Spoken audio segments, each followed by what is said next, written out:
जराजीर्ण अवस्था पड़ी रही पाताली गरुड़ मंदिर तथापि एथिप्रति कहार भूकेप नाही।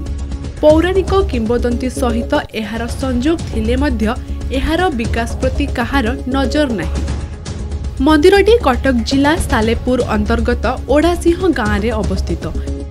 एही मंदिरटीर निर्माण गजपति महाराजा श्री मुकुंद देवଙ୍କ समय होइतिला। पौराणिक कथा अनुଯାयी मंदिरटीर निर्माण समय अनेक लोककथा रही।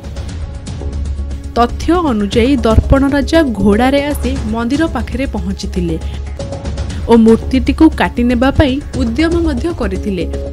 तेबे हठात मूर्ति को काटिबा समय गरुड़ मूर्ति रक्त बाहरिथिला। एही चमत्कार घटना परे राजा मूर्ति को अधारु काटी छाड़ी चली जाइथिले। तेबे आजि मध्य एही लोककथारे किछिटा सत्यता अनुभव करि हुए। कारण स्थानीय ग्रामवासी कहिबा अनुଯାयी गरुड़ मूर्तिटी समयक्रमे बढ़िबाकू लागिला और पूजकों हाथ न पाइबारु एबे चौड़ारे बढ़िबाकू लागिछि। मंदिर एते चर्चित थाई मध्य एहार रक्षणाबेक्षण सठिक भाबरे होई पारु नाही। मंदिर रे बड़ बड़ फाट सृष्टि होइथिबा बेले वर्षा दिने पानी झरुछि। सेपटे मंदिरर आय कम थिबा बेले मरामती कार्य मध्य होई पारु नाही। एबे मंदिरटी विपद संकुल अवस्था पड़ी रही। फल मंदिर को आसुथिबा भक्तों मध्यरे असंतोष देखिबाकू मिलुछि। जदि राज्य सरकार एथिप्रति दृष्टि देई मंदिरर रक्षणाबेक्षण दिगरे पदक्षेप नेबे ताहाले एहा जनादृत होई पारंता।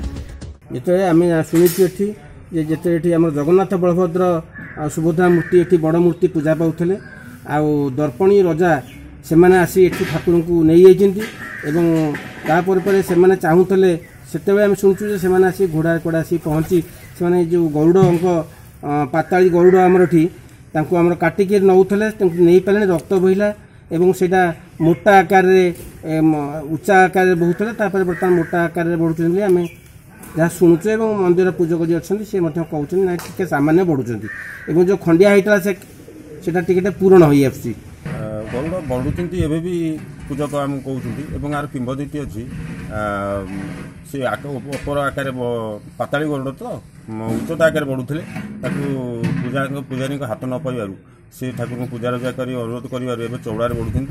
दर्पणी रजा जो राजत्व थिला दर्पणी रजा जगन्नाथ मूर्ति 3 मूर्ति थे बड़ बड़ मूर्ति ताकू चोरी कर नहीं ये मूर्ति की गरुड़ मूर्ति काटिक नापी चेष्टा करते काटी अधा काटिला रक्त परिपूर्ण होगा और सखा होगा तेणु से छाड़ी पलैगले। तेणु यहाँ मठ अंडर कटरपा महंत अंडर मठटा तेणु जदि कौन सरकार साहाय्य करते नजर दिखाता मंदिरटी बहुत पुरातन यहाँ की रक्षा हो पारता।